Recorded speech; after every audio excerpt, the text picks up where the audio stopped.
ನನ್ನ ನೆಚ್ಚಿನ ಬಂಧುಗಳೇ, ಬಹುಶಃ ಶಿವಾಜಿ ಮಹಾರಾಜರ ಜಯಂತಿನ ಆಚರಿಸಬೇಕಾದ್ರೆಲ್ಲ ಒಂದಿಷ್ಟು ಜನ ಕೇಳೋರಿದ್ದಾರೆ.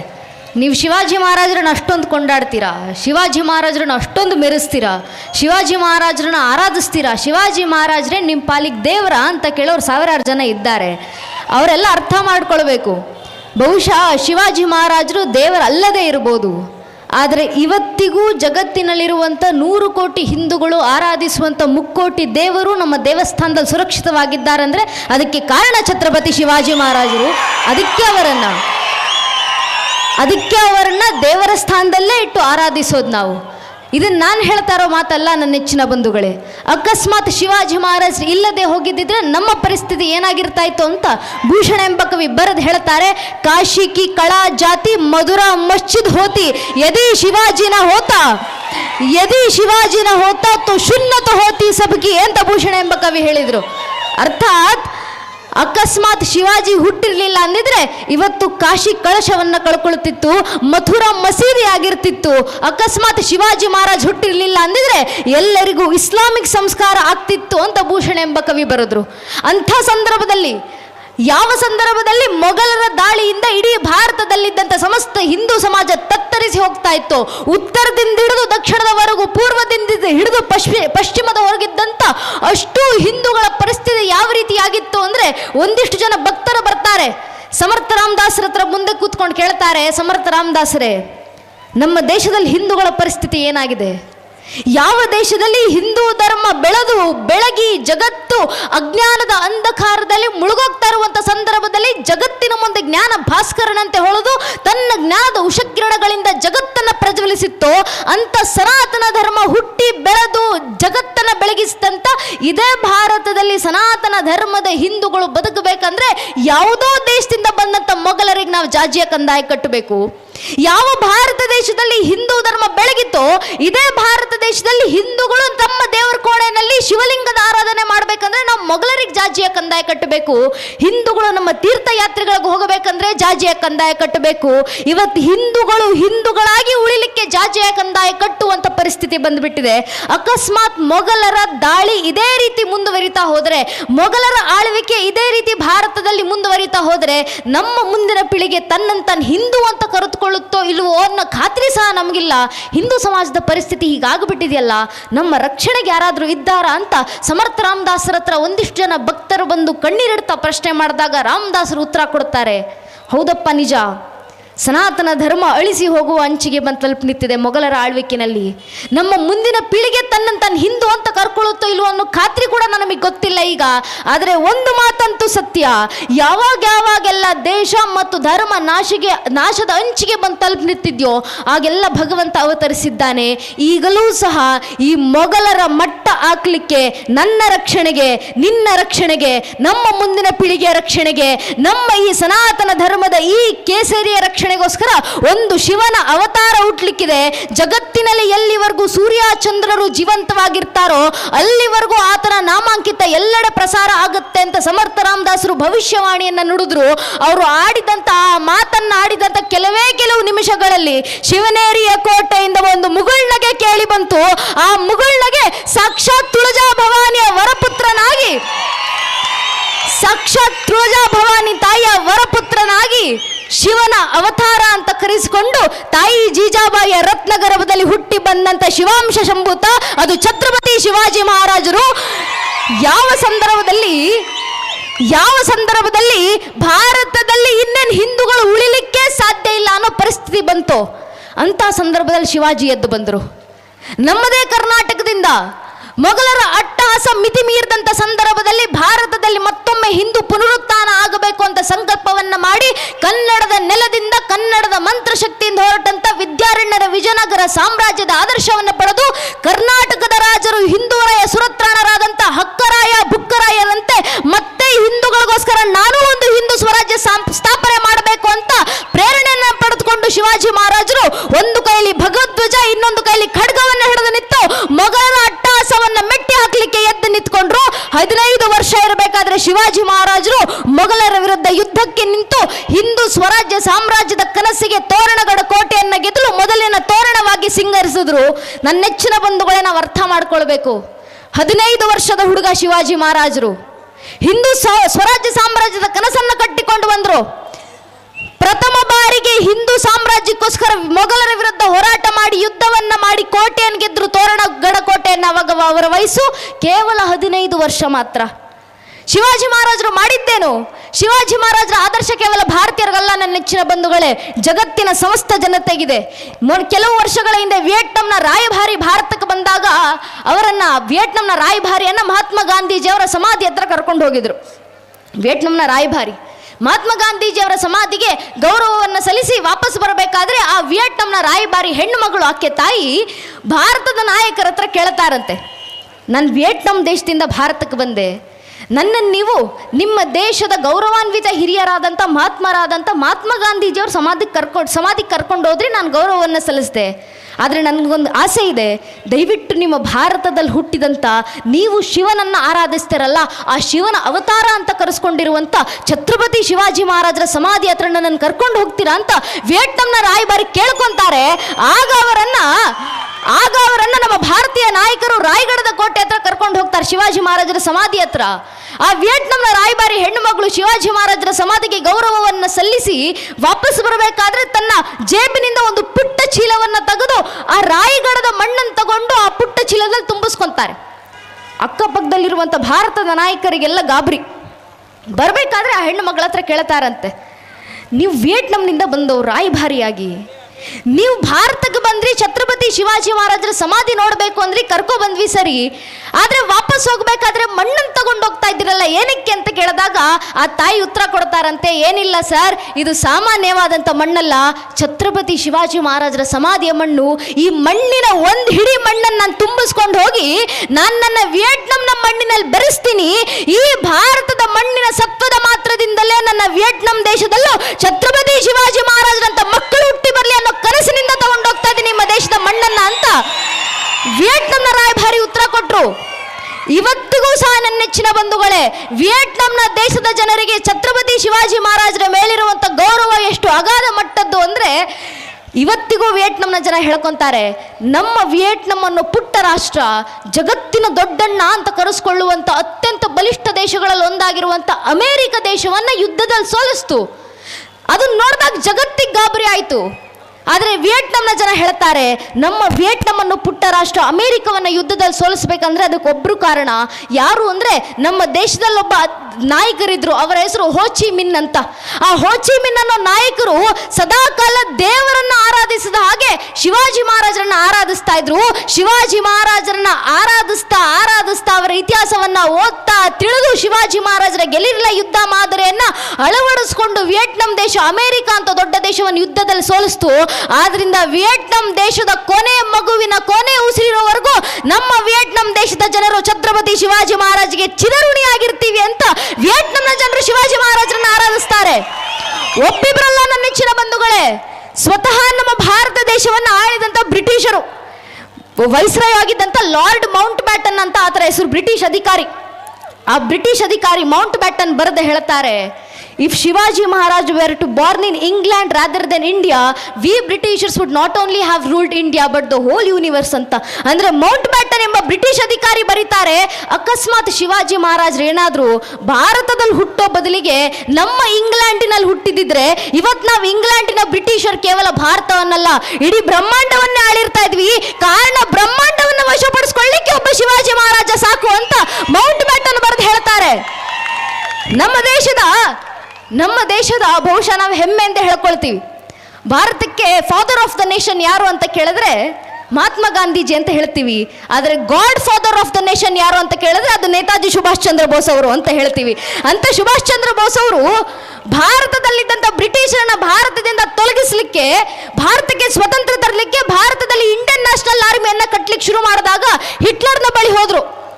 ಜಗತ್ತು ಯಾವ ದಂಡಾಧಿಕಾರಿಯನ್ನ ನೋಡಿದ್ರೆ ಕಂಪಿಸ್ತಾ ಇತ್ತು ಅಂತ ಹಿಟ್ಲರ್ನ ಬಳಿ ನಿಂತ್ಕೊಂಡು ಸುಭಾಷ್ ಚಂದ್ರ ಬೋಸ್ ಅವರು ಕೇಳ್ತಾರೆ, ಮಿಸ್ಟರ್ ಹಿಟ್ಲರ್, ನಮ್ಮ ಭಾರತ ದೇಶದಲ್ಲಿ ಸ್ವತಂತ್ರ ತರಲಿಕ್ಕೆ ನಮ್ಮ ಭಾರತೀಯರನ್ನೆಲ್ಲ ಸೇರಿಸ್ಕೊಂಡು ನನ್ನ ಇಂಡಿಯನ್ ನ್ಯಾಷನಲ್ ಆರ್ಮಿ ಸೇನೆಯನ್ನ ಕಟ್ಟಲಿಕ್ಕಿದ್ದೀನಿ, ನಮ್ಮ ಭಾರತದಲ್ಲಿ ಸೇನೆ ಕಟ್ಟಲಿಕ್ಕೆ ನೀವು ದಯವಿಟ್ಟು ನನಗೆ ಸಹಕಾರ ನೀಡ್ತೀರಾ, ಸಹಾಯ ಮಾಡ್ತೀರಾ ಅಂತ ಕೇಳಿದಾಗ ಜರ್ಮನ್ ದೇಶದ ಹಿಟ್ಲರ್ ನೇತಾಜಿ ಅವ್ರಿಗೆ ಉತ್ತರ ಕೊಡ್ತಾರಂತೆ, ಮಿಸ್ಟರ್ ಬೋಸ್, ನಿಮ್ಮ ಭಾರತಕ್ಕೆ ಸ್ವತಂತ್ರ ಬೇಕು, ನಿಮ್ಮ ಭಾರತದ ಸೇನೆ ಕಟ್ಟಬೇಕು ಅಂದರೆ ನಿಮಗೆ ನನ್ನ ಸಹಾಯದ ಅವಶ್ಯಕತೆ ಇಲ್ಲ.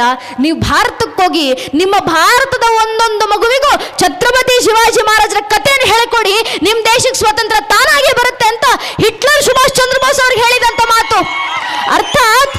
ಅರ್ಥಾತ್ ಶಿವಾಜಿ ಮಹಾರಾಜರ ಆದರ್ಶ ಸಾಕಿದ್ದು ಬ್ರಿಟಿಷರನ್ನ ಭಾರತದಿಂದ ತೊಲಗಿಸ್ಲಿಕ್ಕೆ, ಶಿವಾಜಿ ಮಹಾರಾಜರ ಸೇನೆಯ ಪ್ರೇರಣೆ ಸಾಕಿತ್ತು ಭಾರತದಲ್ಲಿ ಮತ್ತೊಂದು ಹೊಸ ಸೇನೆಯನ್ನು ಹುಟ್ಟಾಕ್ಲಿಕ್ಕೆ. ಕಾರಣ ಶಿವಾಜಿ ಮಹಾರಾಜರ ಸೇನೆ ಬಲ ಅಂಥದ್ದು. ಭಾರತದಲ್ಲಿ ಜಲದುರ್ಗಗಳನ್ನು ನಿರ್ಮಾಣ ಮಾಡಿದ್ರು ಶಿವಾಜಿ ಮಹಾರಾಜರು. 100 ವರ್ಷಗಳ ಕಾಲ ಕೊಂಕಣ ಕೋಸ್ಟ್ನ ಮೇಲೆ ಹಿಂದೂ ಸಾಮ್ರಾಜ್ಯದ ಅಧಿಕಾರ ಇತ್ತು ಅಂದ್ರೆ ಅದಕ್ಕೆ ಕಾರಣ ಶಿವಾಜಿ ಮಹಾರಾಜರ ಜಲದುರ್ಗದ ಜಲಸೇನೆಯ ಸಾಮರ್ಥ್ಯ. ಶಿವಾಜಿ ಮಹಾರಾಜರ ಜಲಸೇನೆಯ ತಾಕತ್ತು ಎಷ್ಟು ವಿಶಾಲವಾಗಿತ್ತು ಅಂದರೆ ಬಹುಶಃ ಈಗಿನ ಕಾಲಕ್ಕೆ ಸ್ವಲ್ಪ ಕಂಪೇರ್ ಮಾಡಿಕೊಂಡ್ರೆ, ತುಲನೆ ಮಾಡಿಕೊಂಡ್ರೆ ಗೊತ್ತಾಗುತ್ತೆ. ನನ್ನ ನೆಚ್ಚಿನ ಬಂಧುಗಳೇ, ಜಗತ್ತಿನ ದೊಡ್ಡಣ್ಣ ಅಂತ ಕರೆಸ್ಕೊಳ್ಳುವಂಥ ಒಂದು ರಾಷ್ಟ್ರ ಇದೆ ಅಮೇರಿಕ. ಜಗತ್ತಿನ 4ನೇ ಅತಿ ದೊಡ್ಡ ನೌಕಾಪಡೆ ಇರೋದು ಅಮೆರಿಕ ದೇಶದಲ್ಲಿ. ಆದರೆ ಅಂಥ ಅಮೆರಿಕ ದೇಶದ ನೌಕಾಪಡೆನಲ್ಲಿರುವಂಥ ಒಟ್ಟು ಯುದ್ಧ ಹಡಗುಗಳ ಸಂಖ್ಯೆ ಎಷ್ಟು ಅಂದರೆ ಅದು ಕೇವಲ 485 ಮಾತ್ರ. ಆದರೆ ಸುಮಾರು 3.5 ಶತಮಾನಗಳ ಹಿಂದೆ ಛತ್ರಪತಿ ಶಿವಾಜಿ ಮಹಾರಾಜರ ಅರ್ಥಾತ್ ನೌಕಾಪಡೆಯಲ್ಲಿ ಸುಮಾರು 500ಕ್ಕೂ ಹೆಚ್ಚು ಯುದ್ಧ ಹಡಗುಗಳನ್ನು ಶಿವಾಜಿ ಮಹಾರಾಜರು ಸ್ಥಾಪನೆಯನ್ನ ಮಾಡಿದ್ರು. ಕೊಂಕಾಣ, ಪನ್ವೇಲ್, ಮಾಳವಾ ಅಂತ 10 ಕೋಸ್ಟ್ಗಳನ್ನು ತಾವು ಅಧಿಕಾರಕ್ಕೆ ಪಡೆದುಕೊಂಡು ಸಿಂಧುದುರ್ಗ, ಪದ್ಮದುರ್ಗ ಅಂತ 100 ಜಲದುರ್ಗಗಳನ್ನು ನಿರ್ಮಾಣ ಮಾಡಿ ಭಾರತದಲ್ಲಿ ನೌಕಾಪಡೆಯ ಪ್ರಥಮ ಅಡಿಪಾಯವನ್ನು ಹಾಕಿದ್ರಿಂದ ಇವತ್ತಿಗೂ ಕೂಡ ಭಾರತ ದೇಶದಲ್ಲಿ ಭಾರತದ ನೌಕಾಪಡೆಯ ಪಿತಾಮಹ ಅರ್ಥಾತ್ ಫಾದರ್ ಆಫ್ ಇಂಡಿಯನ್ ನೇವಿ ಯಾರು ಅಂತ ಕೇಳಿದ್ರೆ ನಮ್ಮ ದೇಶದ ಸೈನಿಕರು ಹೆಮ್ಮೆಯಿಂದ ಹೇಳ್ಕೊಳ್ತಾರೆ, ಅದು ಛತ್ರಪತಿ ಶಿವಾಜಿ ಮಹಾರಾಜರು ಅಂತ. ಅದಕ್ಕೆ ಶಿವಾಜಿ ಮಹಾರಾಜರು ಕೇವಲ ಹಿಂದೂಗಳಿಗೆ ಮಾತ್ರ ಈಗ ಪ್ರೇರಣೆ ಇಲ್ಲ ನನ್ನ ನೆಚ್ಚಿನ ಬಂಧುಗಳೇ, ಭಾರತದ ಸೈನಿಕರಿಗೂ ಸಹ ಇಷ್ಟು ವರ್ಷ ಇತ್ತು. ಶಿವಾಜಿ ಮಹಾರಾಜರ ಜಯಂತಿ ಯಾರು ಆಚರಿಸ್ತಾರೆ ಅಂದ್ರೆ ಅರೆ ಹಿಂದೂ ಸಂಘಟನೆಗಳು ಆಚರಿಸ್ಕೊಂತಾರೆ ಅಂತ ಹೇಳ್ತಾ ಇದ್ರು. ಆದ್ರೆ ಈಗ ಕಾಲ ಬದಲಾಗಿದೆ. ಕೆಲವು ದಿನಗಳ ಹಿಂದೆ ಇಂಡಿಯಾ ಟುಡೇ ಅನ್ನೋ ನ್ಯೂಸ್ ಓದಬೇಕಾದ್ರೆ ಅದೇ ಹೆಡ್ಲೈನ್ಸ್ ಬಂದಿತ್ತು, ಈ ವರ್ಷ ಶಿವಾಜಿ ಮಹಾರಾಜರ ಜಯಂತಿಯನ್ನು ಕೇವಲ ಗಡಿಯೊಳಗೆ ಭಾರತದಲ್ಲಿರುವಂತೆ ಹಿಂದೂಗಳು ಮಾತ್ರ ಆಚರಿಸಿಲ್ಲ. ಈ ವರ್ಷದ ಶಿವಾಜಿ ಮಹಾರಾಜರ ಜಯಂತಿಯನ್ನ ಕಾಶ್ಮೀರದ LOCನಲ್ಲಿ ಶಿವಾಜಿ ಮಹಾರಾಜರ ಮೂರ್ತಿಯ ಪ್ರತಿಷ್ಠಾಪನೆ ಮಾಡಿ ಭಾರತದ ಸೈನಿಕರು ಶಿವಾಜಿ ಮಹಾರಾಜರ ಜಯಂತಿಯನ್ನು ಆಚರಿಸಿದ್ದಾರೆ ಕಾಶ್ಮೀರದಲ್ಲಿ ಅಂತ ನ್ಯೂಸ್ಗಳಲ್ಲಿ ಹೆಡ್ಲೈನ್ಸ್ ಓದಬೇಕಾದ್ರೆ ಹೆಮ್ಮೆ ಆಗಿತ್ತು. ನನ್ನೆಚ್ಚಿನ ಬಂಧುಗಳೇ, ಇದಕ್ಕೆ ಕಾರಣ ಏನು ಅಂದ್ರೆ ಹಿಂದೂಗಳ ಸಂಘಟಿತ ಭಾವ. ಹಿಂದೂ ಸಮಾಜ ಒಗ್ಗಟ್ಟಾದ ಕಾರಣದಿಂದ ಇವತ್ತು ದೇಶದಲ್ಲಿ ಇಂಥ ಬದಲಾವಣೆ ಕಾಣಲಿಕ್ಕೆ ಸಾಧ್ಯ ಆಗ್ತಾ ಇರೋದು. ಶಿವಾಜಿ ಮಹಾರಾಜರು ನಮಗೆ ಕೊಟ್ಟಂತ ಪ್ರಥಮ ಆದರ್ಶವೂ ಇದೆ. ಶಿವಾಜಿ ಮಹಾರಾಜರು ಹೇಳಿದ್ದೇನು, ಬಾಲ ಶಿವಾಜಿ ಕರೆ ಕೊಟ್ಟು ಹಿಂದೂ ಧರ್ಮ ಪ್ರತಿಷ್ಠಾಯ ಸಿದ್ಧ ಶರ್ಗ ಸದಾವಯಂ. ಹಿಂದೂ ಸಾಮ್ರಾಜ್ಯದ ಪ್ರತಿಷ್ಠಾಪನೆ ಆಗಬೇಕಂದ್ರೆ ಕೈಯಲ್ಲಿ ಖಡ್ಗ ಹಿಡಿಬೇಕು ಅನ್ನೋದನ್ನ ಶಿವಾಜಿ ಮಹಾರಾಜರು ಬಾಲ್ಯದಲ್ಲಿ ಆದರ್ಶ ಕೊಟ್ಟು 3.5 ಶತಮಾನಗಳ ಹಿಂದೆ ಭಾರತದಲ್ಲಿ ಹಿಂದೂ ಸಾಮ್ರಾಜ್ಯವನ್ನ ನಿರ್ಮಾಣ ಮಾಡ್ಲಿಕ್ಕೆ ಹೊರಟು ನಿಂತಿದ್ರು. ಅವರಾಗ ಮಾಡಿದಂತ ಮೊದಲನೇ ಕೆಲಸ ಯಾವುದು? ಹಿಂದೂಗಳನ್ನು ಸಂಘಟನೆ ಮಾಡೋದು. ನಾಡಿನಲ್ಲಿ ಅವರಿಗೆ ಬೆಂಬಲ ಸಿಗದೆ ಇದ್ದಾಗ ಶಿವಾಜಿ ಮಹಾರಾಜರು ಹಳ್ಳಿಗಳಿಗೂ ಹೊರಟರು. ಹಳ್ಳಿಗಳಲ್ಲಿ ಮಾಳವಿ ಪೌರರನ್ನು ಸಂಘಟಿಸಿದ್ರು. ಪುಟ್ಟ ಮಕ್ಕಳನ್ನು ಕರ್ಕೊಬಂದು ಆಟ ಆಡಿಸುವ ಮೂಲಕ ಶಿವಾಜಿ ಮಹಾರಾಜರು ಅವರಲ್ಲಿ ಹಿಂದುತ್ವ ಬದ್ಧತೆಯನ್ನು ತುಂಬಿಸ್ಲಿಕ್ಕೆ ಶುರು ಮಾಡಿದ್ರು. ಅದಕ್ಕೆ ಮರಾಠಿ ಹಾಡಿನಲ್ಲಿ ಬಹಳ ಸುಂದರವಾಗಿ ಹೇಳ್ತಾರೆ, ಮಂತ್ರ ಚೋಟ ತಂತ್ರ ಶೋಭೆ ಪರಿಯಸ ಸ್ವೀಟ್ ಇರಲೇತೆ ಅಂತ. ಅಂದ್ರೆ ಪುಟ್ಟ ಮಂತ್ರ, ಸುಲಭ ತಂತ್ರ ಏನ್ ದೊಡ್ಡ ವಿಸ್ಮಯ ಮಾಡಿತ್ತು ನೋಡಿ ಅಂತ ಶಿವಾಜಿ ಮಹಾರಾಜರು ಸೇನೆ ಕಟ್ಟಿದ ಪರಿಯ ಬಗ್ಗೆ ವರ್ಣಿಸ್ತಾ ಹೇಳ್ತಾರೆ. ಶಿವಾಜಿ ಮಹಾರಾಜರ ಸೇನೆಯಲ್ಲಿದ್ದಂಥ ಒಬ್ಬೊಬ್ಬ ಸೈನಿಕರು ಎಂಥವ್ರು ಅಂತ ಯೋಚನೆ ಮಾಡಿ. ಸಾಮಾನ್ಯರಲ್ಲ ನನ್ನ ನೆಚ್ಚಿನ ಬಂಧುಗಳೇ. ಶಿವಾಜಿ ಮಹಾರಾಜರು ಸೇನೆ ಕಟ್ಟಬೇಕಾದ್ರೆ ಬಹುಶಃ ಸ್ವಾಗತ ಮಾಡಲಿಕ್ಕಿದೆಯಾ? ಪರವಾಗಿಲ್ಲ, ಸ್ವಾಗತ ಮಾಡೋದಿದ್ರೆ ಶಿವಾಜಿ ಮಹಾರಾಜರು ಸೇನೆ ಕಟ್ಟಬೇಕಿದ್ರೆ ಶಿವಾಜಿ ಮಹಾರಾಜರ ಸೇನೆಯಲ್ಲಿದ್ದಂಥ ಒಬ್ಬೊಬ್ಬ ಸೈನಿಕರು ಎಂತೆತ್ತವರು ಅಂದರೆ ಆಗಿನ ಕಾಲದಲ್ಲಿದ್ದಂಥ ಇತಿಹಾಸಕಾರರು, ಕವಿಗಳು ಬರೆದು ಹೇಳ್ತಾರೆ, ಶಿವಾಜಿ ಮಹಾರಾಜರ ಸೇನೆಯಲ್ಲಿದ್ದಂಥ ಒಬ್ಬೊಬ್ಬ ಸೈನಿಕರು ಕೂಡ ನರದುರ್ಗಗಳಿದ್ದಾಗೆ, ಒಬ್ಬೊಬ್ಬ ಸೈನಿಕ ಒಂದೊಂದು ಕೋಟೆಗೆ ಸಮ ಆಗಿರ್ತಾ ಇತ್ತು. ಅಂತ ನರಸಿಂಹನ ಅವತಾರವಾದಂಥ ಸೈನಿಕರು ಶಿವಾಜಿ ಮಹಾರಾಜರ ಹಿಂದೂ ಸ್ವರಾಜ್ಯ ಸಾಮ್ರಾಜ್ಯದ ಸೇನೆಯಲ್ಲಿದ್ದಂಥ ಸೈನಿಕರು ಎಂತೆಂಥವ್ರು ಒಮ್ಮೆ ಯೋಚನೆ ಮಾಡಿ ನೋಡಿ. 65 kg ಖಡ್ಗವನ್ನು ಒತ್ತು ಹಿಡಿದು ಹೋರಾಟ ಮಾಡುವಂಥವ್ರು ಏಸಾಜಿ, ಅಫ್ಜಲ್ ಖಾನನ ಕತ್ತರಿಸಿ ತರುವಂತವರು ಸಂಭಾಜಿ ಕಾವ್ಜಿ, ಸಿಂಹದ ಜೊತೆ ಸೆಣಸಾಡಿ ಗೆದ್ದು ಬರುವಂತವರು ಛತ್ರಪತಿ ಸಂಭಾಜಿ, ಕೇವಲ 8 ಗಂಟೆಗಳಲ್ಲಿ ದೆಹಲಿಯಿಂದ ಪುಣೆವರೆಗೂ ತನ್ನ ಕುದುರೆಯನ್ನು ಓಡಿಸಿಕೊಂಡು ಬರುವಂತವರು ಸಂತಾಜಿ, ಕೇವಲ 200 ಜನ ಹಿಂದೂ ವೀರರನ್ನ ಕರ್ಕೊಂಡು ಹೋಗಿ ಸುಮಾರು 30,000 ಜನ ಮೊಘಲರ ಸೇನೆಯನ್ನು ಧೂಳಿಪಟ ಮಾಡಿ ಬರುವಂತವರು ರಾಮ್ಜಿ, 2,000 ಜನರ ವಿರುದ್ಧ 2,000 ಜನರ ವಿರುದ್ಧ ಒಬ್ಬಂಟಿಯಾಗಿ ನಿಂತು ಹೋರಾಟ ಮಾಡಿ ಯುದ್ಧವನ್ನ ಗೆಲ್ಲುವಂತವರು ಬಾಜಿ, ಒಂದು ಕೈ ಕತ್ತರಿಸಿ ಹೋದರೂ ಯುದ್ಧವನ್ನ ನಿಲ್ಲಿಸದೆ ಹೋರಾಟ ಮಾಡ್ತಾ ಇದ್ದಂಥವ್ರು ತಾನಾಜಿ, ಮೊಘಲರ ಮನೆ ಒಳಗೆ ಕೂತ್ಕೊಂಡು ಗೂಢಾಚರಣೆಯನ್ನ ಮಾಡ್ತಾ ಇದ್ದಂಥವ್ರು ಬಹಿರ್ಜಿ, ಮೊಘಲರ ಸಾಮ್ರಾಜ್ಯಕ್ಕೆ ನುಗ್ಗಿ ಮೊಘಲರ ವಿರುದ್ಧ ಯುದ್ಧವನ್ನ ಸಾರಿ ಬರುವಂತವರು ಧನಾಜಿ, ಇವರೆಲ್ಲರನ್ನ ಸೇರಿಸಿಕೊಂಡು ಹಿಂದೂ ಸ್ವರಾಜ್ಯ ಸಾಮ್ರಾಜ್ಯ ಸ್ಥಾಪನೆಯನ್ನ ಕನಸನ್ನ ಹೊತ್ತಂತವರು ಶಿವಾಂಶ ಸಂಭೂತ ಛತ್ರಪತಿ ಶಿವಾಜಿ ಮಹಾರಾಜರ ಆದರ್ಶ. ಇಂಥ ಸೈನಿಕರನ್ನ ಕರ್ಕೊಂಡು ಶಿವಾಜಿ ಮಹಾರಾಜರು ಮೊಘಲರ ಅಟ್ಟಹಾಸವನ್ನ ಮೆಟ್ಟಾಕ್ಲಿಕ್ಕೆ ಮುಂದೆ ನುಗ್ತಾ ಇದ್ರೆ ಪರಿಸ್ಥಿತಿ ಎಂತದ್ದಿರ್ತಾ ಇತ್ತು ಯೋಚನೆ ಮಾಡಿ. ಇದನ್ನ ಕುರಿತಾಗಿ ಒಬ್ಬ ಕವಿಗಳು ಬರೆದು ಹೇಳ್ತಾರೆ, साजी चतुरंग सेना अंग में उमंग दारी सरजा शिवाजी जंग जीतने चलत है तारा सोतारण्य ದ್ವಿ ಧಾರ पर लगत जिमी धार पर पार पार वाರು ಇಲ್ಲತ್ತೆ ಅಂತ ಕವಿಗಳು ಬರೆದು ಹೇಳಿದ್ರು.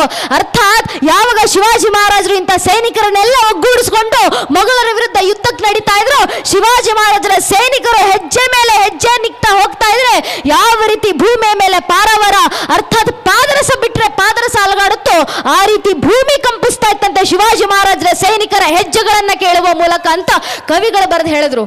ಶಿವಾಜಿ ಮಹಾರಾಜರ ಸೇನೆ ಬಲ ನೆಚ್ಚಿನ ಬಂಧುಗಳೇ, ಇಂಥ ಸೇನೆ ಬಲವನ್ನ ಶಿವಾಜಿ ಮಹಾರಾಜರು ಯಾವ ರೀತಿ ಸಂಘಟಿಸಿದ್ರು ಅಂದ್ರೆ ಒಂದೇ ಒಂದು ವಿಷಯದಿಂದ, ಅದು ಹಿಂದುತ್ವ ಅನ್ನೋ ಬದ್ಧತೆಯಿಂದ. ತಾನಾಜಿ ಎಂತ ವೀರರು! ತಾನಾಜಿ ಮಾಲ್ಸುರೇಗೆ ಗೊತ್ತಾಗುತ್ತೆ ಕೊಂಡಾಣ ಕೋಟೆಯನ್ನು ಗೆಲ್ಲಬೇಕು ಅಂತ ತಾಯಿ ಜೀಜಾಬಾಯಿ ಆದೇಶ ಆಗಿದೆ.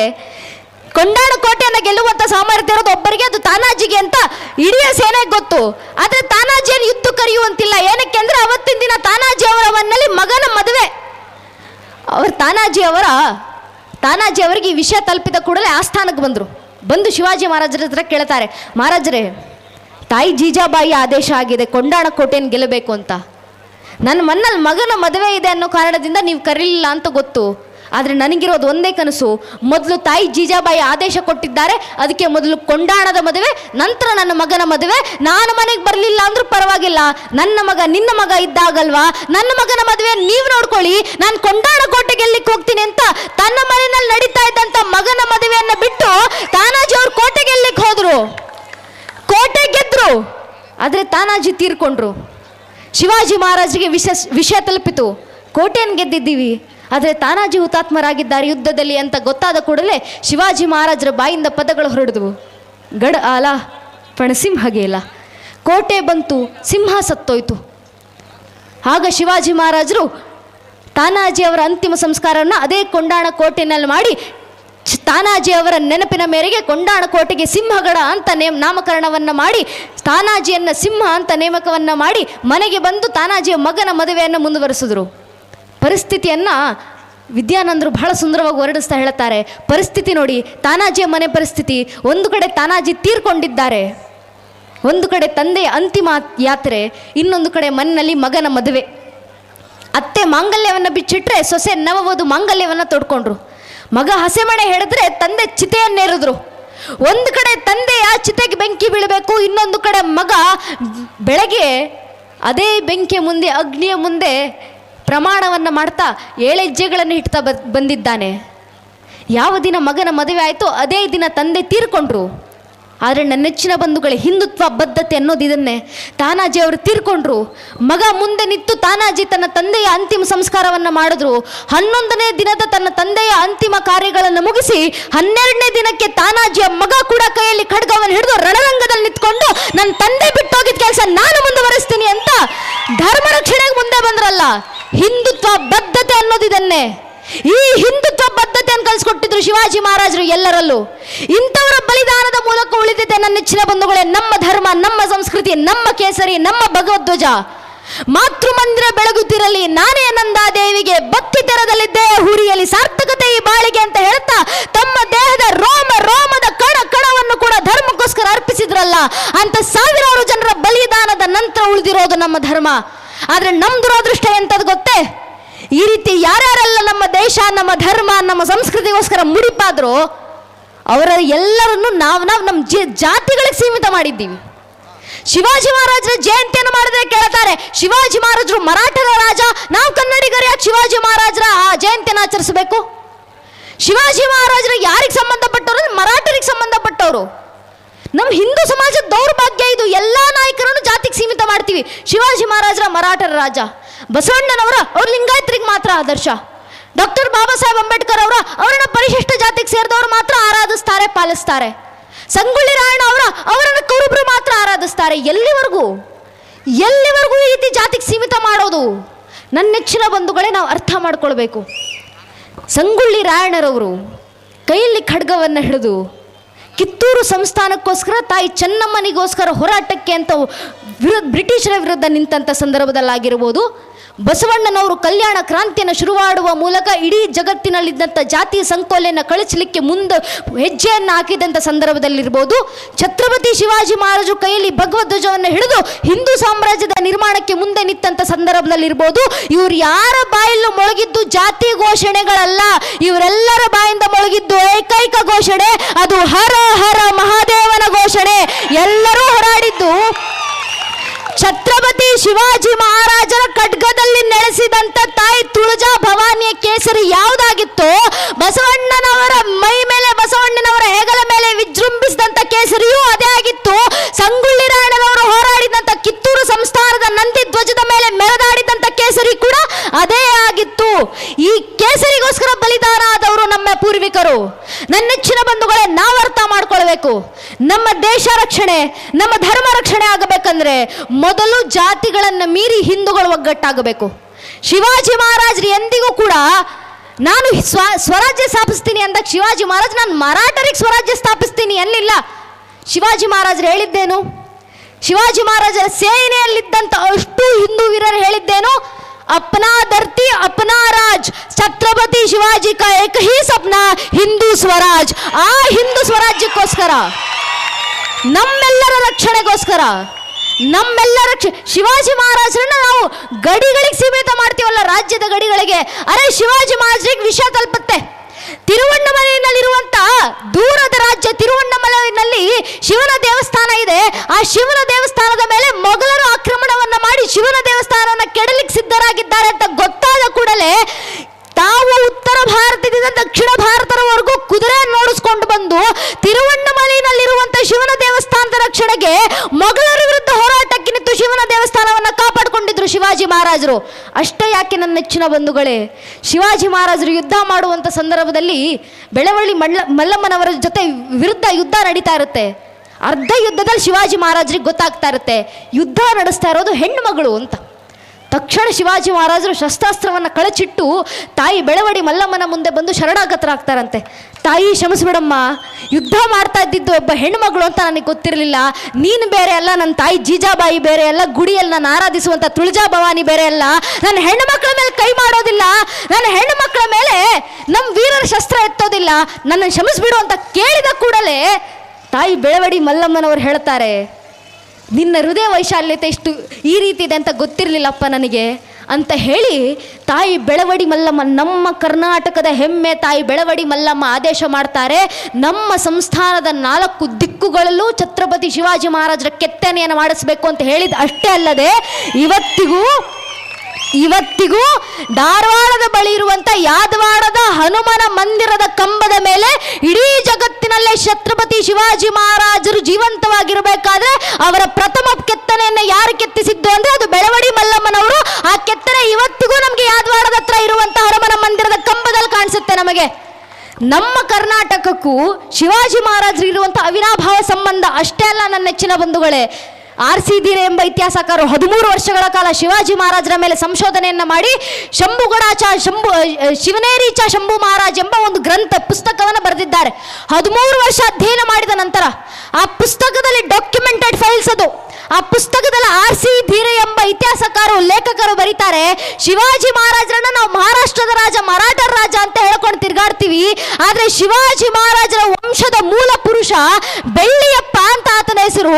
ಶಿವಾಜಿ ಮಹಾರಾಜರ ವಂಶದ ಮೂಲ ಪುರುಷ ಬೆಳ್ಳಿಯಪ್ಪ ಇದ್ದಿದ್ದು ಎಲ್ಲಿ ಅಂದ್ರೆ ಮಹಾರಾಷ್ಟ್ರದಲ್ಲ, ಕರ್ನಾಟಕದ ಗದಗಿನ ಶ್ರೀಶೈಲ ಮಲ್ಲಿಕಾರ್ಜುನನ ದೇವಸ್ಥಾನದಲ್ಲಿ ಸೇವೆ ಸಲ್ಲಿಸ್ತಾ ಇದ್ದಂಥವ್ರು ಅಂತ ಆರ್.ಸಿ. ಧೀರೆ ಬರೋದ್ರಲ್ಲ. ಒಟ್ಟಿನಲ್ಲಿ ಶಿವಾಜಿ ಮಹಾರಾಜರು ನಮ್ಮ ಕರ್ನಾಟಕದವರು ಮಹಾರಾಷ್ಟ್ರದವರು ಬೇಕಾಗಿಲ್ಲ. ಆದರೆ ಒಂದಂತೂ ನಿಜ, ಗಡಿಗಳನ್ನು ಮೀರಿ ಶಿವಾಜಿ ಮಹಾರಾಜರು ಜಗತ್ತಿನಲ್ಲಿರುವಂಥ ಸಮಸ್ತ ಹಿಂದೂ ಸಮಾಜದ 100 ಕೋಟಿ ಹಿಂದೂಗಳ ಹೃದಯದಲ್ಲಿ ಹಿಂದೂ ಹೃದಯ ಸಾಮ್ರಾಟನಾಗಿ ನೆಲೆಸಬೇಕಾಗಿದೆ. ಆ ಕೆಲಸವನ್ನು ನಾವೆಲ್ಲ ಸಾರ್ಥಕಗೊಳಿಸಬೇಕಾಗಿದೆ. ನನ್ನ ನೆಚ್ಚಿನ ಬಂಧುಗಳೇ, ನಾವು ಅರ್ಥ ಮಾಡ್ಕೊಳ್ಬೇಕು. ಮಹಾತ್ಮ ಗಾಂಧೀಜಿಯವರು ಗುಜರಾತ್ನವರು ಅಂತ ಕೇವಲ ಗುಜರಾತ್ ಅವರಿಗೆ ಮಾತ್ರ ಆದರ್ಶ ಅಂತ ಯಾರೂ ಹೇಳೋದಿಲ್ಲ. ಸಮಸ್ತ ಭಾರತಕ್ಕೆ ಫಾದರ್ ಆಫ್ ದ ನೇಷನ್ ಅಂತ ಆರಾಧಿಸ್ತೀವಿ ನಾವು. ಅಂಬೇಡ್ಕರ್ ಅವರು ಕೂಡ ಸಂವಿಧಾನ ಬರೀಬೇಕಾದ್ರೆ ನಾನು ಕೇವಲ ಒಂದು ರಾಜ್ಯದವರಿಗೆ, ಒಂದು ಜಾತಿಯವರಿಗೆ ಸಂವಿಧಾನ ಬರಿತೀನಿ ಅಂತ ಹೇಳಲಿಲ್ಲ. ಅಂಬೇಡ್ಕರ್ ಅವರು ಆದರ್ಶ ಕೊಟ್ಟಿದ್ದೇನೋ, ನಾನು ಮೊದಲಿಗೂ ಭಾರತೀಯ, ಕೊನೆಗೂ ಭಾರತೀಯ, ಅದು ಬಿಟ್ಟರೆ ನನ್ನ ಜೀವನದಲ್ಲಿ ಬೇರೆ ಆದರ್ಶ ಇಲ್ಲ ಅಂತ ಅಂಬೇಡ್ಕರ್ ಅವರು ಹೇಳಿದ್ರು.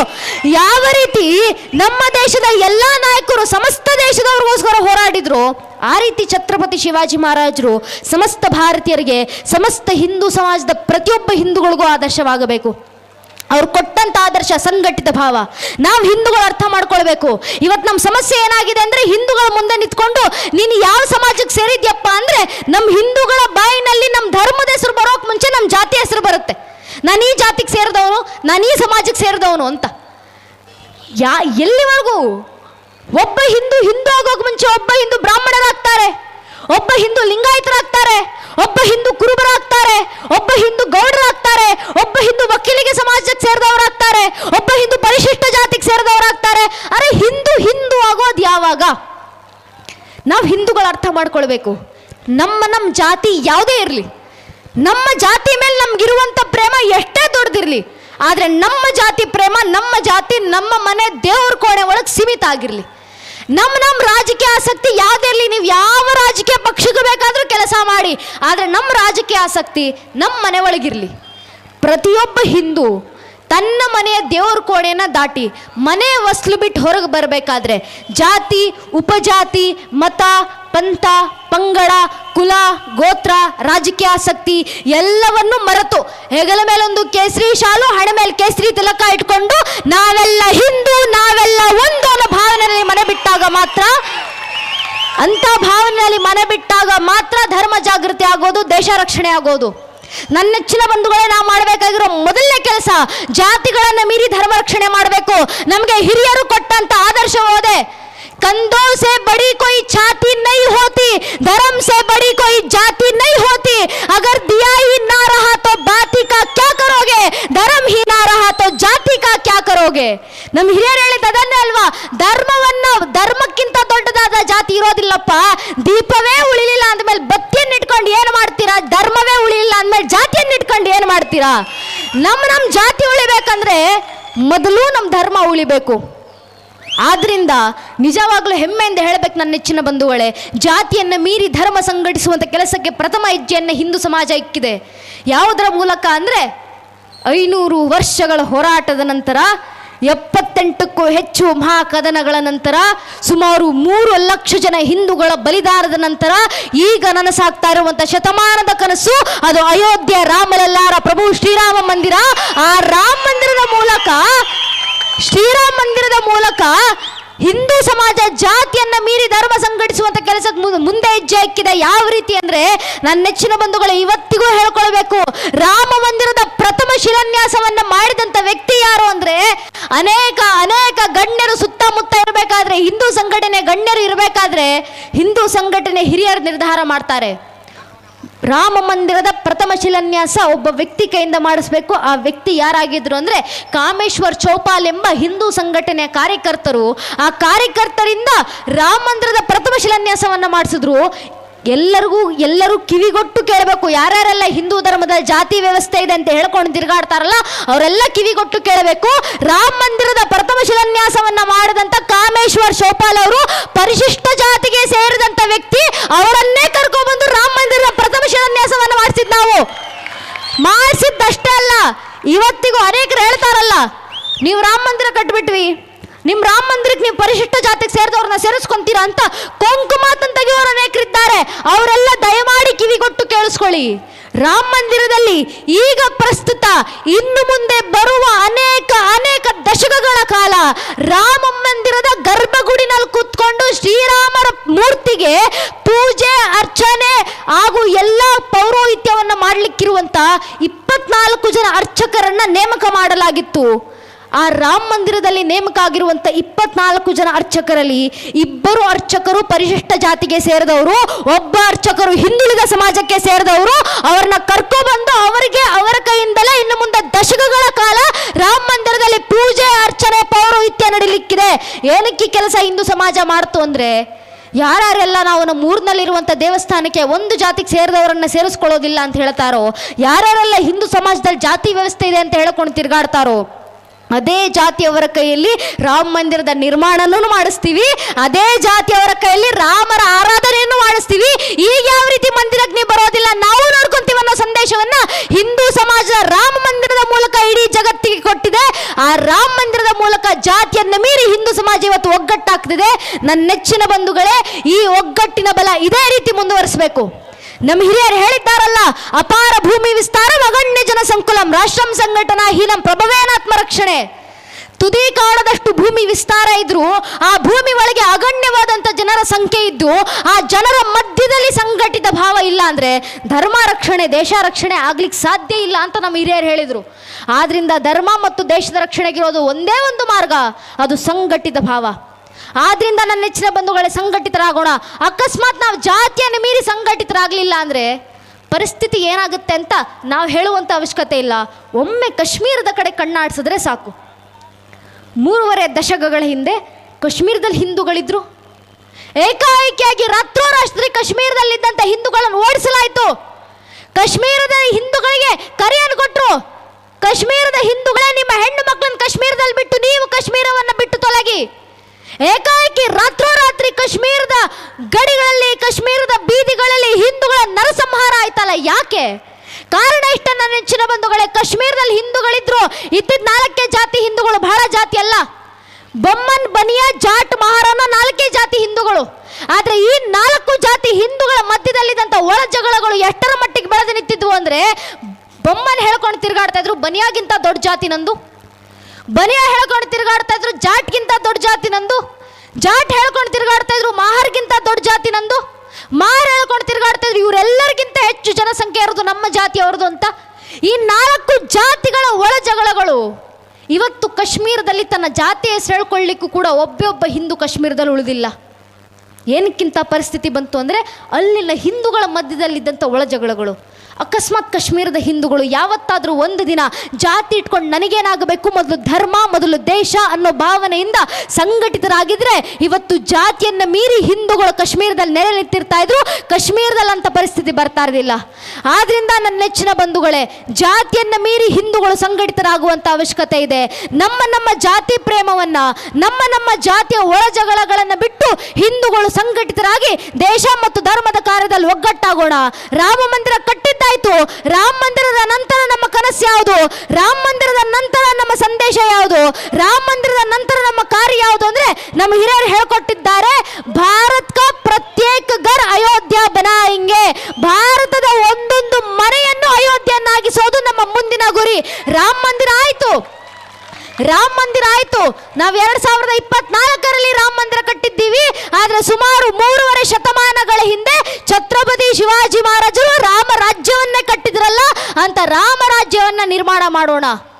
ನಮ್ಮ ಮುಂದಿನ ಗುರಿ ಅದೇ ಆಗಬೇಕು ನನ್ನ ನೆಚ್ಚಿನ ಬಂಧುಗಳೇ. ನಮ್ಮ ಸಮಸ್ಯೆ ಏನು ಅಂದರೆ, ಹಿಂದೂಗಳು ಬೀದಿಗೆ ಇಳಿತೀವಿ, ಹಿಂದೂ ಸಮಾಜ ಪ್ರತಿಭಟನೆ ಮಾಡುತ್ತೆ ಬೀದಿಗಿಳಿದು. ಏನಕ್ಕೆ ಪ್ರತಿಭಟನೆ ಮಾಡ್ತಾರಂದ್ರೆ, ಈರುಳ್ಳಿ ಬೆಳ್ಳುಳ್ಳಿ ರೇಟ್ ಜಾಸ್ತಿ ಆಯಿತು ಅಂತ ಪ್ರತಿಭಟನೆ ಮಾಡ್ತಾರೆ ಹಿಂದೂಗಳು. ಅಂದರೆ ಹಿಂದೂಗಳ ಕಲ್ಪನೆ ಈರುಳ್ಳಿ ಬೆಳ್ಳುಳ್ಳಿ ರೇಟನ್ನು ದಾಟ್ಲೇ ಇಲ್ಲ ಅಂತ.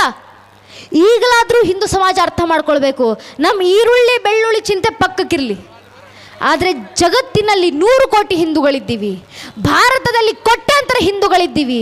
ನಾವೆಲ್ಲ ಹಿಂದೂಗಳು ಅಕಸ್ಮಾತ್ ಒಗ್ಗೂಡಿ ಬೀದಿಗಿಳಿದು, ಅರೆ ಸಂವಿಧಾನದ ಅಡಿನಲ್ಲಿ ಭಾರತವನ್ನು ಹಿಂದೂ ರಾಷ್ಟ್ರ ಅಂತ ಘೋಷಣೆ ಮಾಡಬೇಕು ಅಂತ ನಾವು ಹಿಂದೂ ಸಮಾಜಕ್ಕೆ ಕರೆಯನ್ನು ಕೊಟ್ಟರೆ ಯಾಕೆ ಹಿಂದೂ ರಾಷ್ಟ್ರ ನಿರ್ಮಾಣ ಆಗೋದಿಲ್ಲ? ನಮ್ಮ ಹಿಂದೂಗಳ ಮುಂದಿನ ಗುರಿ ಅದೇ. ಮತ್ತಿದನ್ನು ನಾನು ಹೇಳ್ತಾ ಇರೋದಲ್ಲ ನನ್ನ ನೆಚ್ಚಿನ ಬಂಧುಗಳೇ, ಪೂಜನೀಯ ರಾಮಭದ್ರಾಚಾರ್ಯಜಿ ಅವರು ಮೊನ್ನೆ ಭಾಗವತ್ ಕಥಾ ಮಾಡಬೇಕಾದ್ರೆ ಹೇಳಿದ್ದಾರೆ, ನಾನು ಮೋದಿಜಿ ಅವ್ರ ಜೊತೆ ಮಾತಾಡಿದ್ದೀನಿ, ಮುಂದಿನ ಬಾರಿ ಮೋದಿಜಿ ಅವರ ಸರ್ಕಾರ ಬಂದಾಗ ಭಾರತವನ್ನು ಹಿಂದೂ ರಾಷ್ಟ್ರ ಅಂತ ಘೋಷಣೆ ಮಾಡಿ ರಾಮಚರಿತ ಮಾನಸವನ್ನ ಭಾರತದ ರಾಷ್ಟ್ರೀಯ ಗ್ರಂಥ ಅಂತ ನೇಮಕ ಮಾಡಲಿದ್ದೀವಿ ಅಂತ ರಾಮಭದ್ರಾಚಾರ್ಯಜಿ ಪೂಜನೀಯರು ಸ್ವಾಮೀಜಿ ಅವರ ಹೇಳಿಕೆಯನ್ನು ಕೊಟ್ಟಿದ್ದಾರೆ. ಅರ್ಥಾತ್ ಕೆಲವು ಸಮಯಗಳಲ್ಲಿ, ಕೆಲವು ವರ್ಷಗಳಲ್ಲಿ ಸಂವಿಧಾನದ ಅಡಿಯಲ್ಲಿ ಸಂವಿಧಾನದ ಎಲ್ಲ ಕಾನೂನನ್ನು ಪಾಲಿಸುವ ಮೂಲಕ ಭಾರತವನ್ನು ಹಿಂದೂ ರಾಷ್ಟ್ರ ಅಂತ ಘೋಷಣೆ ಮಾಡಲಿಕ್ಕಿದ್ದೀವಿ ಅಂತ ನಮ್ಮ ಭಾರತದ ಸಂತರು ಸಾಧುಗಳು ಕರೆಯನ್ನು ನೀಡ್ತಾ ಇದ್ದಾರೆ. ಅದಕ್ಕೆ ತಕ್ಕ ಹಾಗೆ ಭಾರತದ ಒಂದೊಂದು ಮನೆಯನ್ನು ಅಯೋಧ್ಯೆಯನ್ನಾಗಿಸುವಂಥ ಕೆಲಸ ಮಾಡೋಣ. ಭಾರತದಲ್ಲಿ ರಾಮರ ವಿರುದ್ಧ ಮಾತಾಡುವವರು 1000 ಜನ ಹುಟ್ಕೊಳ್ಳಿ, ನಮ್ಮ ದೇಶದಲ್ಲೇ ಇದ್ದಾರೆ. ನನಗೆ ರಾಮರ ಮೇಲೆ ಭಕ್ತಿ ಇಲ್ಲ, ನಾನು ರಾಮ ಮಂದಿರಕ್ಕೆ ಹೋಗಲ್ಲ, ಈ ರೀತಿ ಹೇಳಿಕೆ ಕೊಡೋರು ನಮ್ಮ ದೇಶದಲ್ಲೇ ಇದ್ದಾರೆ. ನಿಮ್ಮ ರಾಮರು ಹುಟ್ಟಿದ್ರು ಅನ್ನೋದಕ್ಕೆ ನಿಮ್ಮ ಹತ್ರ ಸಾಕ್ಷಿ ಏನಿದೆ ಅಂತ ಕೇಳೋರು 1000 ಜನ ಇದ್ದಾರೆ. ನಿಮ್ಮ ರಾಮ ಸೇತುವೆ ಕಟ್ಟಿದ್ರಲ್ಲ, ರಾಮ ಸೇತು ಕಟ್ಟಲಿಕ್ಕೆ ಯಾವ ಇಂಜಿನಿಯರಿಂಗ್ ಕಾಲೇಜಿಂದ ಡಿಗ್ರಿ ಸರ್ಟಿಫಿಕೇಟ್ ತಂದಿದ್ರು ಅಂತ ಕೇಳೋರು 1000 ಜನ ಇದ್ದಾರೆ. ಆದರೆ ಹಿಂದೂ ಸಮಾಜ ಸಂಕಲ್ಪ ಮಾಡಬೇಕು, ನಮ್ಮ ರಾಮರ ವಿರುದ್ಧವಾಗಿ ಮಾತಾಡುವಂಥ 1000 ಜನ ದೇಶದಲ್ಲಿ ಹುಟ್ಕೊಳ್ಳಿ ಪರವಾಗಿಲ್ಲ, ನಮ್ಮ ರಾಮರ ಅಸ್ತಿತ್ವಕ್ಕೆ ಪ್ರಶ್ನೆ ಮಾಡುವಂಥ 1000 ಜನ ದೇಶದಲ್ಲಿ ಹುಟ್ಕೊಳ್ಳಿ ಪರವಾಗಿಲ್ಲ. ಆದರೆ ಮುಂದೊಂದು ದಿನ ಈ ಬುದ್ಧಿ ಜೀವನ ಅನ್ಕೊಂಡಿರುವಂಥ ಬುದ್ಧಿಜೀವಿಗಳು ಯಾರಾದರೂ ನಮ್ಮ ಹಿಂದೂ ಮನೆಯ ಮಕ್ಕಳ ಮುಂದೆ ನಿಂತ್ಕೊಂಡು ಅರೆ ನಿಮ್ಮ ರಾಮರು ಹುಟ್ಟಿದ್ರು ಅನ್ನೋದಕ್ಕೆ ನಿನ್ನ ಹತ್ರ ಸಾಕ್ಷಿ ಏನಿದೆ ಅಂತ ಕೇಳಿದಾಗ ನಮ್ಮ ಹಿಂದೂ ಸಮಾಜದ ಒಂದೊಂದು ಹಿಂದೂ ಮಗು ಕೂಡ ಎದೆ ತಟ್ಕೊಂಡು ಹೇಳ್ಕೊಳ್ಬೇಕು, ಕೇವಲ ರಾಮರ ಅಲ್ಲ, ಇಡೀ ರಾಮರ ವಂಶವೃಕ್ಷ ನನ್ನ ಹತ್ರ ಸಾಕ್ಷಿ ಇದೆ. ನಮ್ಮ ಮಕ್ಕಳು ಹೇಳ್ಕೊಳ್ಬೇಕು, ಕೇವಲ ರಾಮರ ಅಲ್ಲ, ಇಡೀ ರಾಮರ ವಂಶವೃಕ್ಷದ ಅಸ್ತಿತ್ವಕ್ಕೆ ನನ್ನ ಹತ್ರ ಪುರಾವೆಗಳಿದೆ. ನಮ್ಮ ಹಿಂದೂ ಸಮಾಜದ ಒಂದೊಂದು ಹಿಂದೂ ಮಗುವಿನ ಬಾಯಿನಲ್ಲೂ ಬರಬೇಕು. ಮೊದಲಿಗೆ ಬಂದದ್ದು ಶ್ರೀಹರಿಯ ಮಗ ಬ್ರಹ್ಮನ ಮಗ ಮರೀಚಿಯ ಮಗ ಕಶ್ಯಪನ ಮಗ ಸೂರ್ಯನ ಮಗ ಮನುವಿನ ಮಗ ಇಕ್ಷ್ವಾಕುವಿನ ಮಗ ಕುಕ್ಷಿಯ ಮಗ ವಿಕುಕ್ಷಿಯ ಮಗ ಬಾಣನ ಮಗ ಅನರಾರಣ್ಯನ ಮಗ ಭೃದುವಿನ ಮಗ ತ್ರಿಶಂಕುವಿನ ಮಗ ದುಂಡುಮಾರನ ಮಗ ಮಾಂಧಾತನ ಮಗ ಸುಸಂಧಿಯ ಮಗ ಧ್ರುವಸಂಧಿಯ ಮಗ ಭರತನ ಮಗ ಅಶೀತನ ಮಗ ಸಗರನ ಮಗ ಅಸಮಂಜಸನ ಮಗ ಅಂಶುಮಂತನ ಮಗ ದಿಲೀಪನ ಮಗ ಭಗೀರಥನ ಮಗ ಕುಗುತ್ಸುವಿನ ಮಗ ರಘುವಿನ ಮಗ ಪ್ರವೃದ್ಧನ ಮಗ ಶಶಂಕುವಿನ ಮಗ ಸುದರ್ಶನನ ಮಗ ಅಗ್ನಿವರ್ಣನ ಮಗ ಶಿಗ್ರವೇದನ ಮಗ ಮರುವಿನ ಪ್ರಶೀಷಕನ ಮಗ ಅಂಬರೀಷನ ಮಗ ನಗೂಷನ ಮಗ ಯಯಾತಿಯ ಮಗ ನಾಭಾಗನ ಮಗ ಅಜನ ಮಗ ದಶರಥನ ಮಗನೇ ರಘುವಂಶದ ರಾಘವ ಪ್ರಭು ಶ್ರೀರಾಮಚಂದ್ರ ಅಂತ ಹೇಳುವ ಮಟ್ಟಕ್ಕೆ ನಮ್ಮ ಭಾರತದ ನಮ್ಮ ಹಿಂದೂ ಸಮಾಜದ ಒಂದೊಂದು ಹಿಂದೂ ಮಗು ತಯಾರಾದ್ರೆ ಸಾಕು, ಮುಂದೊಂದು ದಿನ ಈ ಸನಾತನ ಹಿಂದೂ ಧರ್ಮವನ್ನ ಅಲುಗಾಡಿಸುವ ಸಾಮರ್ಥ್ಯವು ಕೂಡ ಜಗತ್ತಿನ ಯಾವ ಬಾಹ್ಯ ಶಕ್ತಿಗೂ ಇರೋದಿಲ್ಲ. ಇವತ್ತು ಹಿಂದೂ ಸಮಾಜ ಮಾಡಬೇಕಾಗಿರೋ ಕೆಲಸ ಇದೆ. ನಮ್ಮ ರಾಮರ ಪ್ರಶ್ನೆ ಮಾಡೋರು, ನಮ್ಮ ರಾಮರ ಅಸ್ತಿತ್ವಕ್ಕೆ ಪ್ರಶ್ನೆ ಮಾಡೋರು 1000 ಜನ ಇರಲಿ, ನನ್ನ ಮನೆಯಲ್ಲಿ ಒಂದು ಹಿಂದೂ ಮಗು ಇದೆ ಅಂದ್ರೆ ಆ ಹಿಂದೂ ಮಗುವನ್ನ ನೈಜ ರಾಮ ಭಕ್ತ ಸನಾತನ ಹಿಂದೂ ಆಗಿ ತಯಾರು ಮಾಡುವಂತ ಕೆಲಸ ನಾನು ಮಾಡ್ತೀನಿ ಅನ್ನೋ ಸಂಕಲ್ಪವನ್ನ ಹಿಂದೂ ಸಮಾಜದ ಒಬ್ಬೊಬ್ಬರು ತೊಡೋಣ. ನನ್ನ ನೆಚ್ಚಿನ ಬಂಧುಗಳೇ, ಈ ಮೂಲಕ ದೇಶದಲ್ಲಿ ರಾಮರಾಜ್ಯ ನಿರ್ಮಾಣ ಆಗಲಿ. ಛತ್ರಪತಿ ಶಿವಾಜಿ ಮಹಾರಾಜರು ಕೊಟ್ಟಂತ ಆದರ್ಶದಲ್ಲಿ ಯಾವ ರೀತಿ ಮೊಘಲರನ್ನ ಮೆಟ್ಟಿ ಹಾಕಿ ಮೊಘಲರ ನಿರ್ನಾಮವನ್ನ ಮಾಡಿ ಕವಿಗಳು ಹೇಳ್ತಾರಲ್ಲ, इंद्रजिमी जंब पर बाड़वसु वंब पर रावण सदंब पर रघुकुल राज है पैन बारी बा पर शंभृति रा पर जो शास्त्र बा पर राम द्विज राज है दावा द्रुमदुंड पर चीता मृगझुंड पर भूषण भी तुंड पर जैसे मृगराज है तेज तम अंश पर कान्नजीನ कंच पर त्योमलेच्चु वंश पर शेर शिवराज है ಅಂತ ಕವಿಗಳು ಹೇಳಿದ ಹಾಗೆ ಯಾವ ರೀತಿ ಜಂಬಾಸುರನ ಮೇಲೆ ಇಂದ್ರ ಪ್ರಹಾರವನ್ನ ಮಾಡಿದ್ರು, ಯಾವ ರೀತಿ ಸಹಸ್ರಭಾವಿನ ಮೇಲೆ ಪರಶುರಾಮರು ಪ್ರಹಾರವನ್ನು ಮಾಡಿದ್ರು, ಯಾವ ರೀತಿ ರಾವಣನ ಮೇಲೆ ರಘುಕುಲ ರಾಜ ರಾಮರು ಪ್ರಹಾರವನ್ನು ಮಾಡಿದ್ರು, ಯಾವ ರೀತಿ ಕತ್ತಲೆಯ ಮೇಲೆ ಸೂರ್ಯನ ಕಿರಣಗಳು ಪ್ರಹರಿಸುತ್ತೋ, ಯಾವ ರೀತಿ ಆನೆಗಳ ಗುಂಪಿನ ಮೇಲೆ ಏಕಾಂಗಿಯಾಗಿ ಹುಲಿ ಪ್ರಹಾರವನ್ನು ಮಾಡುತ್ತೋ, ಯಾವ ರೀತಿ ಜಿಂಕೆಗಳ ಗುಂಪಿನ ಮೇಲೆ ಚಿರತೆ ದಾಳಿ ಮಾಡುತ್ತೋ, ಯಾವ ರೀತಿ ಕಂಸನ ಮೇಲೆ ಕೃಷ್ಣ ಪ್ರಹಾರವನ್ನು ಮಾಡಿದ್ರು, ಆ ರೀತಿ ಮಲೆಚ್ಚರ ಮೊಘಲರ ವಂಶದ ಮೇಲೆ ಸಿಂಹನಂತೆ ಪ್ರಹಾರ ಮಾಡಿದವರು ನರಸಿಂಹಾವತಾರ ಛತ್ರಪತಿ ಶಿವಾಜಿ ಮಹಾರಾಜರು ಅಂತ ಕವಿಗಳು ಬರೆದ್ರು. ಅದಕ್ಕೆ ಸಾವರ್ಕರ್ ಅವರು ಶಿವಾಜಿ ಮಹಾರಾಜರನ್ನ ಕೊಂಡಾಡ್ತಾ ಬರೀತಾರೆ. ತಸ್ತ್ರಮಿ ದೀನಾಮಿ ಶರಣ ತುಲಾಲ ಪರ್ವತಸ ಏಷಾ ಪಾಶಿ ಮರಣೋನ್ಮುಖ ಜಾಲ ಸಾಧು ಪರಿತ್ರಾಣಯ ದುಷ್ಕೃತಿ ನಾಶಾಯ ಭಗವನ ಭಗವದ್ಗೀತಾ ಸಾರ್ಥಕ ಕರಣೆಯಾಯ ಜಯದೇವ ಜಯದೇವ ಜಯ ಜಯ ಶಿವರಾಯ ಅಂತ ವಿನಾಯಕ ದಾಮೋದರ ಸಾವರ್ಕರ್ ಅವರು ಶಿವಾಜಿ ಮಹಾರಾಜರಂತೆ ಶಿವಾಜಿ ಮಹಾರಾಜರ ಕುರಿತು ಬರಿತಾ ಹೇಳ್ತಾರೆ, ಯಾವಾಗ ಹಿಂದೂಗಳು ಮೊಘಲರ ದಾಳಿನಲ್ಲಿ ತತ್ತರಿಸಿ ಹೋಗಿದ್ವೋ, ನಮ್ಮ ಮೇಲೆ ಪರ್ವತದಷ್ಟು ಕಷ್ಟಗಳು ಸಂಕಟಗಳು ಬಂದು ನಿಂತಿದ್ವೋ, ಆ ಸಂದರ್ಭದಲ್ಲಿ ಭಗವಂತನನ್ನ ಬೇಡಿಕೊಂಡಾಗ ಭಗವಂತ ಹೇಳಿದ ಭಗವದ್ಗೀತೆಯ ಮಾತು, ಭಗವದ್ಗೀತೆ 4ನೇ ಅಧ್ಯಾಯದ 7ನೇ ಶ್ಲೋಕದಲ್ಲಿ ಭಗವಂತ ಶ್ರೀಕೃಷ್ಣ ಪರಮಾತ್ಮ ಹೇಳಿದ್ರಲ್ಲ, ಯದಾ ಯದಾ ಈ ಧರ್ಮಸ್ಯ ಗ್ಲಾನಿರ್ಭವತಿ ಭಾರತ ಅಭ್ಯುತ್ಥಾನಮ ಧರ್ಮಸ್ಯ ದದಾತ್ಮಾನುಷುಜಾಮ್ಯಹಂ ಪರಿತ್ರಾಣಯ ಸಾಧುರ ವಿನಾಶ ದೃಷ್ಟತ ಧರ್ಮ ಸಂಸ್ಥಾಪನಾದಾಯ ಸಂಭವಾಮಿ ಯುಗೆ ಯುಗೆ ಅಂತ ಭಗವದ್ಗೀತೆಯಲ್ಲಿ ಕೃಷ್ಣ ಹೇಳಿದಂತ ಮಾತು, ಯಾವಾಗೆಲ್ಲ ದೇಶ ಧರ್ಮ ನಾಶದ ಅಂಚಿಗೆ ಬಂತು ನಿಲ್ಲುತ್ತೋ ಆಗೆಲ್ಲ ಶಿಷ್ಟರನ್ನ ರಕ್ಷಿಸಿ ದುಷ್ಟರನ್ನ ನಾಶಿಸಲಿಕ್ಕೆ ನಾನು ಮತ್ತೆ ಮತ್ತೆ ಅವತರಿಸಿ ಬರ್ತೀನಿ ಅಂತ ಕೃಷ್ಣ ಹೇಳಿದಂತ ಭಗವದ್ಗೀತೆಯ ಭಗವಂತನ ಮಾತನ್ನ ಸಾರ್ಥಕಗೊಳಿಸಲಿಕ್ಕೆ ಹುಟ್ಟಿದಂತ ನಮ್ಮ ಕಾವ್ಯ ಪುರಾಣಗಳಲ್ಲಿ ವರ್ಣನೆಗೆ ಸಿಲುಕಿರುವಂತ ಅಭಿಜಾತ ನಾಯಕನ ಸಕಲ ಸದ್ಗುಣಗಳ ಸಾಕಾರ ಮೂರ್ತಿ ಶಿವಾಜಿ ಅಂತ ಸಾವರ್ಕರ್ ಅವರು ಶಿವಾಜಿ ಮಹಾರಾಜರನ್ನ ಕೊಂಡಾಡ್ತಾ ಹೇಳಿದ್ರು. ಮುಂದುವರಿಸಿ ಕವಿಗಳು ಹೇಳ್ತಾರೆ, ಏ ಹಿಂದೂ ತಪಸ್ವಿ ಯೋಜ, ಏ ಹಿಂದೂ ನರಸಿಂಹ ಪ್ರಭು ಶಿವಾಜಿ ರಾಜ ಅಂತ. ಅಂದರೆ ಹಿಂದೂಗಳ ಪಾಲಿನ ಹಿಂದೂಗಳ ಶತಮಾನಗಳ ತಪಸ್ಸಿನ ಪ್ರತಿಫಲವಾಗಿ ಹುಟ್ಟಿದಂಥ ಶಿವನ ಅವತಾರ, ಹಿಂದೂಗಳ ಪಾಲಿನ ನರಸಿಂಹ ಅವತಾರ ಶಿವಾಜಿ ಮಹಾರಾಜರು ಅಂತ ಕೊಂಡಾಡಿದರು. ಸುಮ್ಮನೆ ಅಲ್ಲ ನನ್ನ ನೆಚ್ಚಿನ ಬಂಧುಗಳೇ. ತೋರಣ, ಚಾಕಣ, ಪುರಂದರ, ಪೊನ್ನಹಣ, ವಿಶಾಲಗಡ, ರಾಯಗಡ, ತೋರಣಗಡ ಅಂತ ನೂರಾರು ಅಭೇದ್ಯ ಕೋಟೆಗಳನ್ನು ಗೆಲ್ಲುವ ಮೂಲಕ 1674ರಂದು ಆನಂದನಾಮ ಸಂವತ್ಸರ ಜ್ಯೇಷ್ಠ ಶುದ್ಧ ತ್ರಯೋದಶಿಯ ದಿನದಂದು ರಾಯಗಢದ ಕೋಟೆಯಲ್ಲಿ ಮಹಾರಾಜರಾಗಿದ್ದಂಥ ಶಿವಾಜಿ ಮಹಾರಾಜರು ಮಹಾರಾಜರಾಗಿ, ಗಣಪತಿಯಾಗಿ, ಗಜಪತಿಯಾಗಿ, ಅಶ್ವಪತಿಯಾಗಿ, ಭೂಪತಿಯಾಗಿ, ಪ್ರಜಾಪತಿಯಾಗಿ, ಸುವರ್ಣರತ್ನ ಶ್ರೀಪತಿಯಾಗಿ, ಅಷ್ಟವಧಾನ ಜಾಗೃತರೆಂದು, ಅಷ್ಟಪ್ರಧಾನ ವೇಷ್ಟಿತರೆಂದು, ರಾಜನೀತಿ ದುರಂದರೆಂದು, ಪ್ರೌಢನೀತಿ ಪುರಂದರದೆಂದು, ನ್ಯಾಯಾಲಂಕಾರ ಮಂಡಿತರೆಂದು, ಸರ್ವಾಭರಣ ಭೂಷಿತರೆಂದು, ಯೋಗಿರಾಜರಾಗಿ, ಮಹಾರಾಜರಾಗಿ, ಶ್ರೀಮಂತರಾಜರಾಗಿ, ರಾಜಾದಿರಾಜರಾಗಿ ಮಹಾರಾಜರು ಛತ್ರಪತಿ ಶಿವಾಜಿ ಮಹಾರಾಜರಾಗಿ ರಾಯಗಢದ ಕೋಟೆಯನ್ನು ಅಲಂಕರಿಸಿದ್ರು. ಶಿವಾಜಿ ಮಹಾರಾಜರು ಸಿಂಹಾಸನವನ್ನು ಏರಿದ ದಿನ ನಮ್ಮ ಹಿಂದೂಗಳ ಭಗವಧ್ವಜ ಮೇಘ ಮಂಡಲದಲ್ಲಿ ವೀರ ವಿಜಯಧ್ವಜ ವಿಜೃಂಭಿಸ್ತು. ಅಂದಿನಿಂದಿಳಿದು ಇಂದಿನವರೆಗೂ ಛತ್ರಪತಿ ಶಿವಾಜಿ ಮಹಾರಾಜರು 100 ಕೋಟಿ ಹಿಂದೂಗಳ ಹೃದಯ ಸಾಮ್ರಾಟರಾಗಿದ್ದಾರೆ. ಅಂತ ಹಿಂದೂ ಪದಪಾದಶಾಹಿಯಾಗಿ ಛತ್ರಪತಿ ಶಿವಾಜಿ ಮಹಾರಾಜರನ್ನ ನಾವೆಲ್ಲರೂ ಪಾಲಿಸುವ ಮೂಲಕ ಶಿವಾಜಿ ಮಹಾರಾಜರ ಆದರ್ಶವನ್ನು ನಾವೆಲ್ಲರೂ ಪಡೆಯೋಣ ಅಂತ ಹೇಳ್ತಾ, ನನ್ನ ನೆಚ್ಚಿನ ಬಂಧುಗಳೇ, ಈಗ ಎಲ್ಲರೂ ಒಮ್ಮೆ ಜೈಘೋಷ ಹಾಕ್ಬಿಡೋಣ. ಅಕ್ಕಪಕ್ಕ ಹಿಂದೆ ಮುಂದೆ ಸುತ್ತ ಇರುವಂಥ ಅಷ್ಟು ಹಿಂದೂ ಬಾಂಧವರು ಎರಡೂ ಕೈಗಳನ್ನು ಗಾಡಿನಲ್ಲಿ ತೂರ್ತಾ ಯಾವ ರೀತಿ ಬಾಲಾ ಸಾಹೇಬ್ ಠಾಕ್ರೆ ಅವರು ಹೇಳಿದ್ದಾರಲ್ಲ, ಹರ್ ಹಿಂದೂ ಪಾಗಲ್ಲೇ ಭಗವೇಕ ಅವ್ರ ಶಿವಾಜಿ ರಾಜೇಕ ಅಂತ, ಎಷ್ಟರ ಮಟ್ಟಿಗೆ ಶಿವಾಜಿ ಮಹಾರಾಜರ ಪರವಾಗಿ ನಮ್ಮ ಪ್ರೀತಿ ಇದೆ ಅನ್ನೋದನ್ನ ಊರಿನ ಮೂಲೆ ಮೂಲೆಗೂ ತಲುಪುವ ರೀತಿಯಲ್ಲಿ ಎರಡೂ ಕೈಯನ್ನು ಗಾಡಿನಲ್ಲಿ ತೂರ್ತಾ ಉಚ್ಚ ಕಂಡದಿದ್ದ ನನ್ನ ಜೊತೆ ಜಯಘೋಷ ಹಾಕಿ, ಬಲ್ ಭಾರತ್ ಮಾತಾ ಕೀ, ಬಲ್ ಭಾರತ್